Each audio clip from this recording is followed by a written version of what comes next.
Okay, so, like, imagine you walk into the White House, Yeah.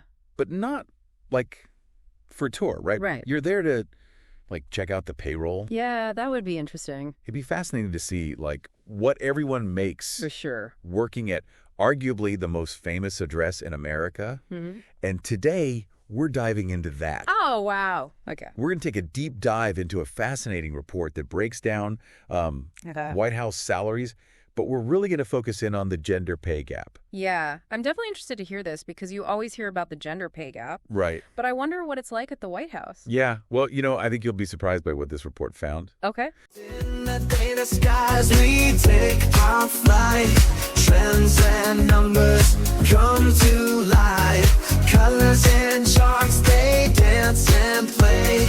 Showing truth in a visual way. In GenderDecoded, we uncover truths and stories like no other. In the data waves we find the secret maps of humankind.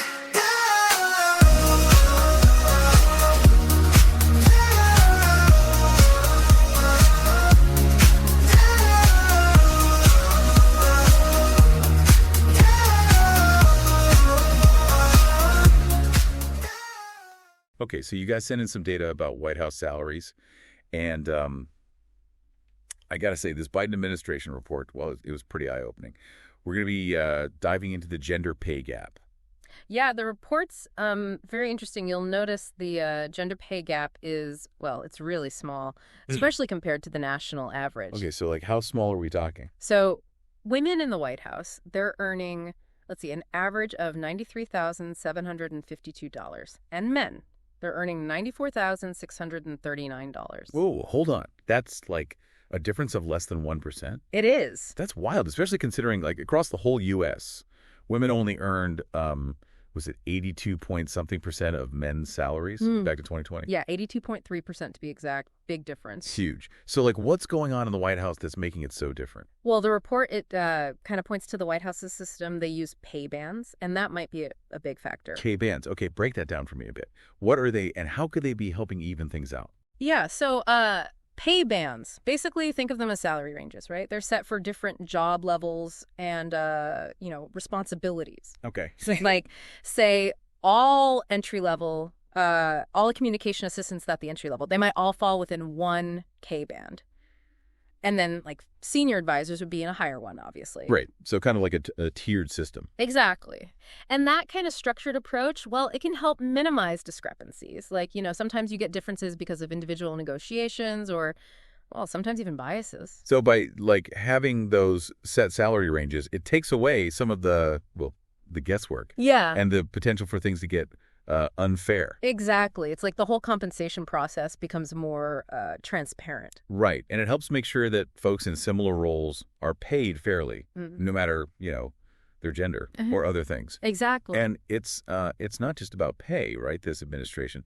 They're pretty serious about representation, too. Oh, yeah, for sure. Like women, they make up 60% of all of Biden's appointees and 56% of the senior staff positions. Yeah. And then 44% of all appointees and 36% of senior staff are from diverse racial and ethnic backgrounds. Yeah, it really seems like they're making an effort to be inclusive. Definitely. Both with equal pay and diverse representation. Yeah.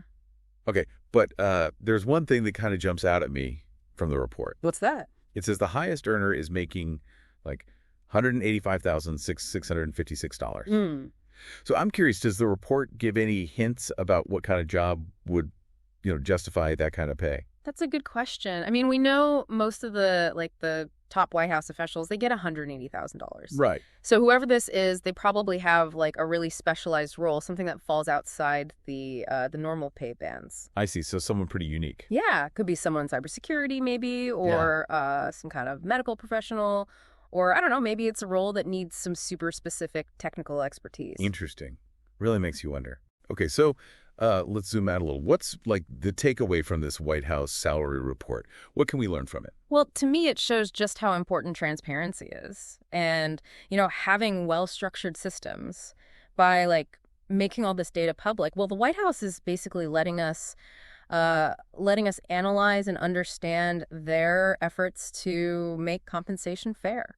Makes sense. Yeah. It also makes you kind of think about the systems in your own workplace, huh? Oh, yeah, for sure. Like, are there clear salary structures where you work? Yeah. Do you know how your pay compares to your colleagues? Could there be, like, unconscious bias creeping into salary decisions? Those are all important questions to think about. Totally.